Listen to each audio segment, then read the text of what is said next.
une anthologie des lectures des paroles de Dieu Tout-Puissant.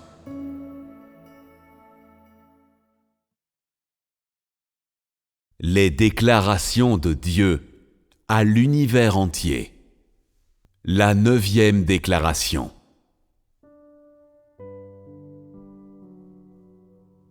Puisque tu es une des personnes de ma maison, et puisque tu es fidèle dans mon royaume, tout ce que tu fais doit satisfaire aux normes que je requiers.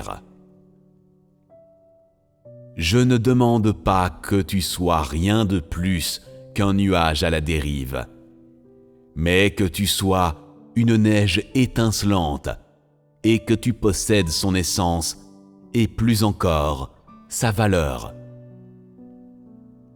Parce que je suis venu de la Terre Sainte, pas comme le lotus qui n'a qu'un nom et aucune essence, parce qu'il est venu de la boue et non de la Terre Sainte. Le moment où un nouveau ciel descend sur la terre et une terre nouvelle se répand sur les cieux, c'est aussi le moment même où j'œuvre formellement parmi les hommes. Qui parmi les hommes me connaît? Qui a vu le moment de mon arrivée? Qui a vu que je n'ai pas seulement un nom, mais en plus que je possède aussi une essence? Je balaie les nuages blancs de ma main et observe les cieux de près. Dans l'espace, rien n'est pas arrangé par ma main. Et sous l'espace, aucun homme ne contribue pas son propre effort minime à l'accomplissement de ma puissante entreprise. Je n'ai pas d'exigence onéreuse des gens sur la terre, car j'ai toujours été le Dieu concret. Et parce que je suis le Tout-Puissant qui a créé l'homme et qui connaît bien l'homme. Tous les hommes sont devant les yeux du Tout-Puissant. Même ceux qui sont dans les coins les plus reculés de la terre. Comment pourrait-il éviter le regard insistant de mon esprit? Bien que l'homme connaisse mon esprit, il offense aussi mon esprit. Mes paroles mettent à nu le visage laid de tous les hommes et mettent à nu les pensées les plus intimes de tous les hommes et font que tout sur la terre est rendu clair par ma lumière et tombe sous mon regard insistant. Mais si l'homme tombe, son cœur n'ose pas s'éloigner de moi. Parmi les créatures, qui ne parvient pas à m'aimer à cause de mes actions? Qui n'aspire pas à moi à cause de mes paroles? En qui ne sont pas nés des sentiments de dévotion à cause de mon amour?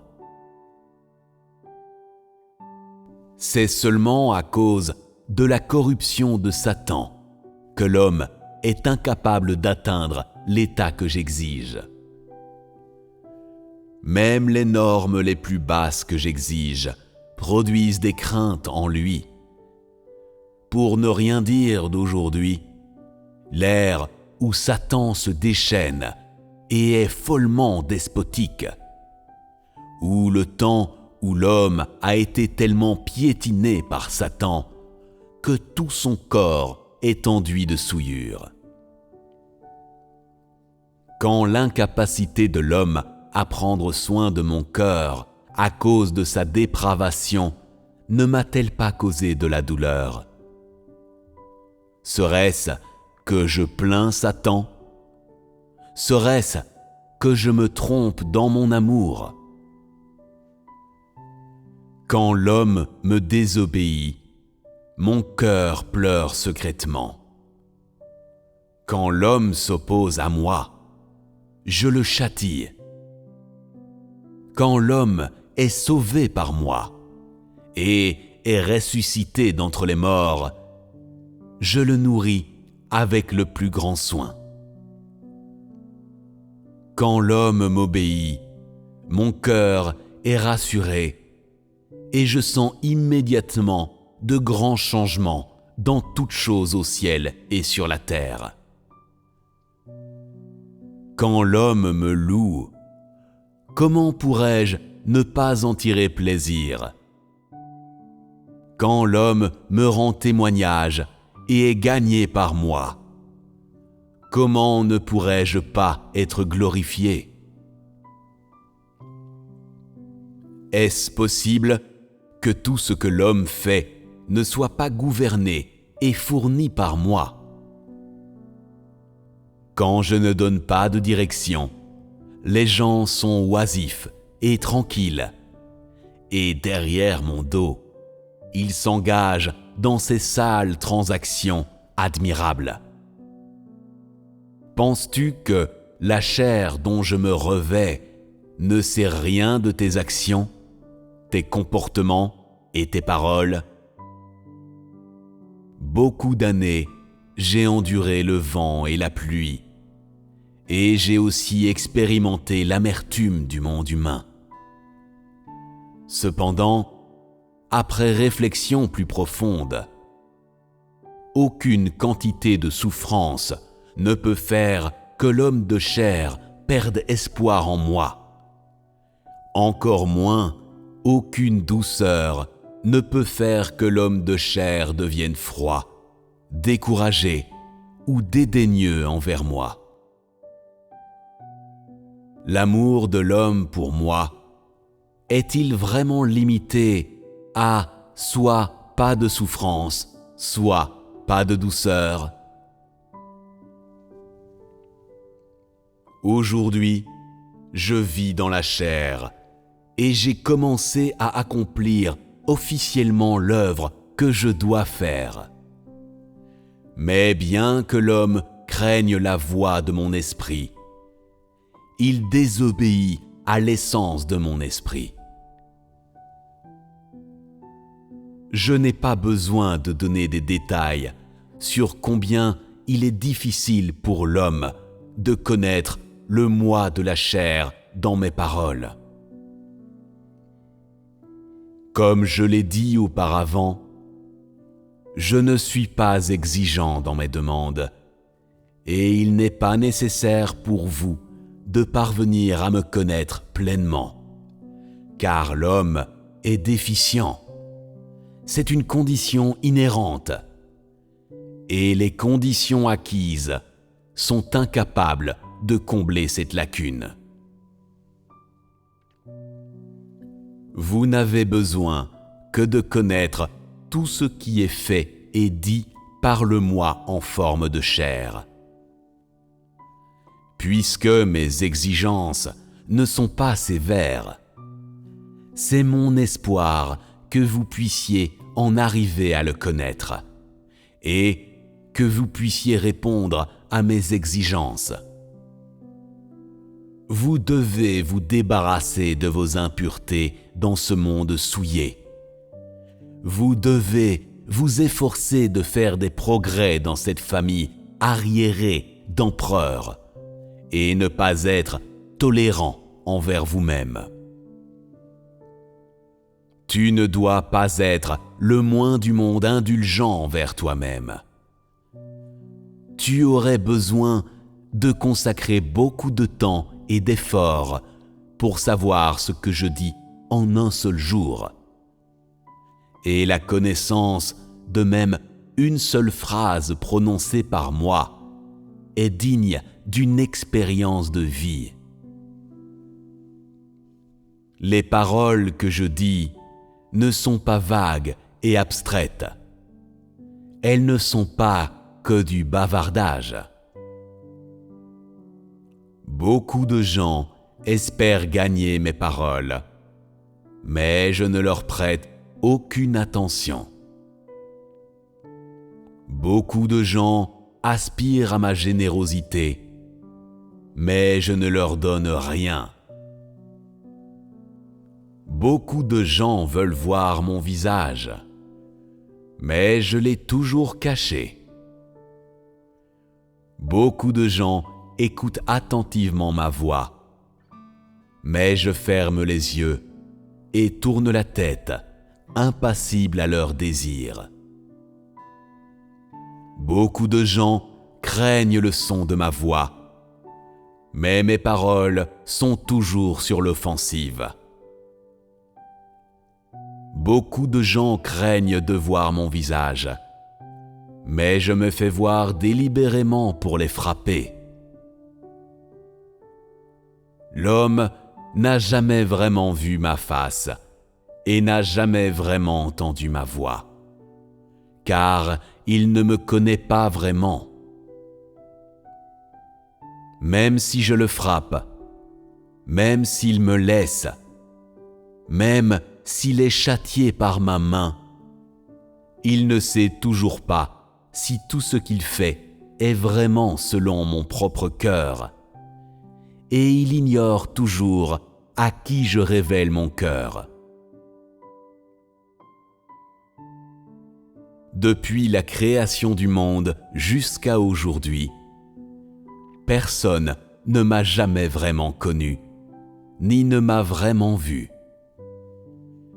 Et même si je suis devenu chair aujourd'hui, vous ne me connaissez toujours pas. N'est-ce pas un fait? As-tu déjà vu même quelques-unes de mes actions et un peu de mon tempérament dans la chair?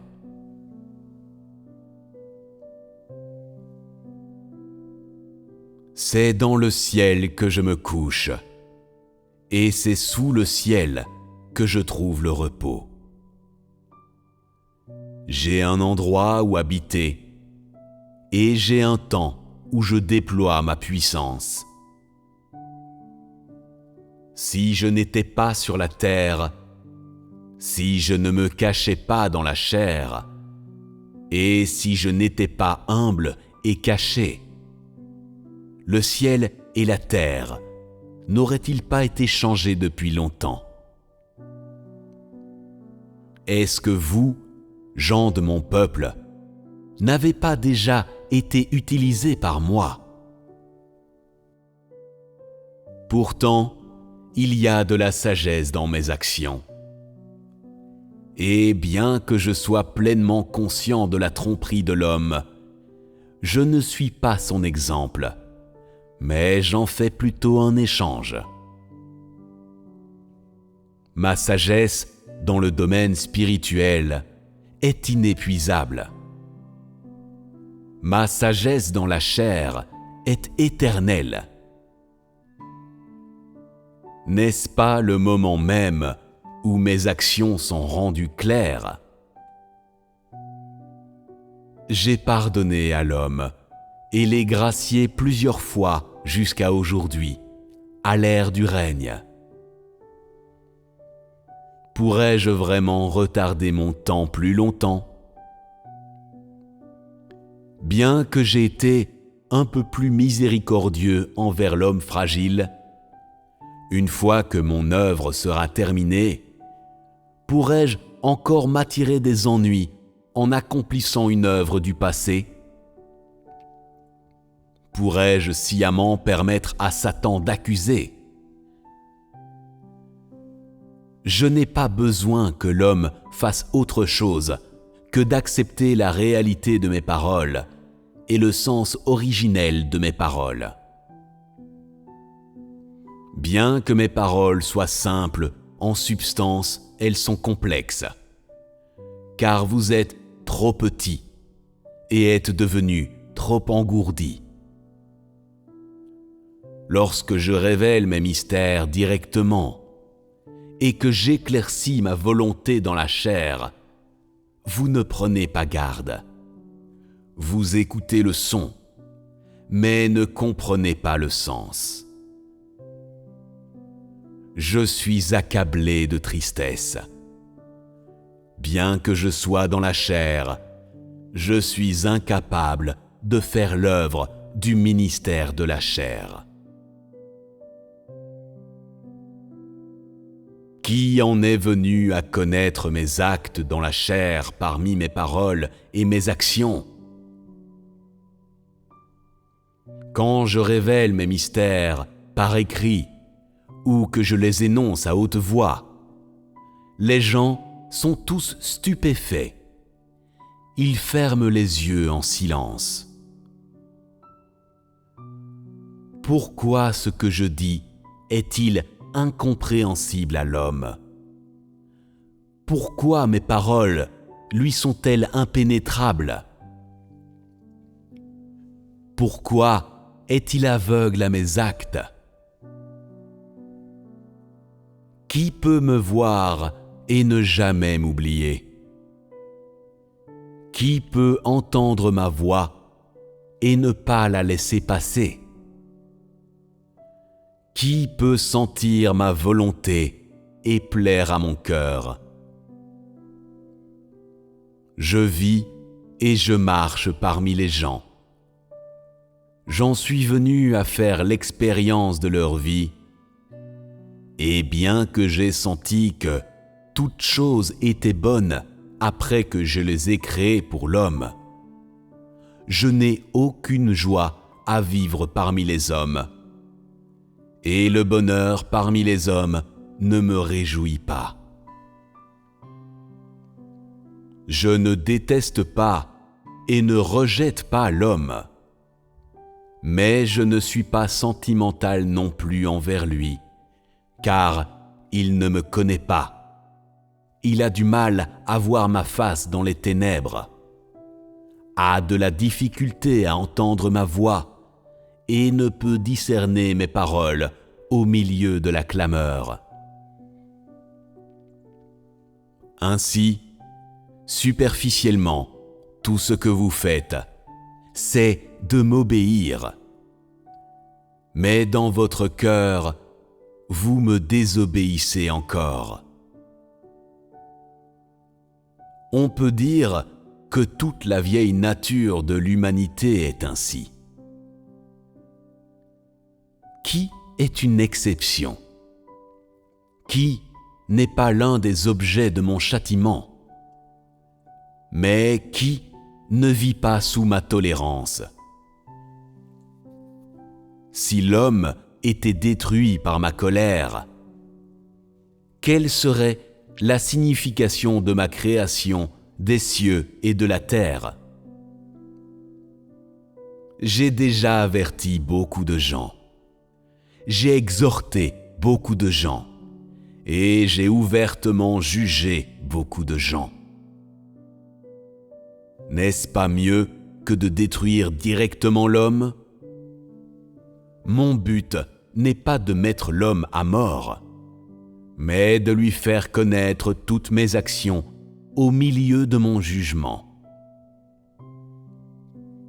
Quand vous montez de l'abîme, c'est-à-dire quand vous vous libérez de mon jugement, vos considérations et plans personnels disparaîtront tous, et toutes les personnes aspireront à me satisfaire.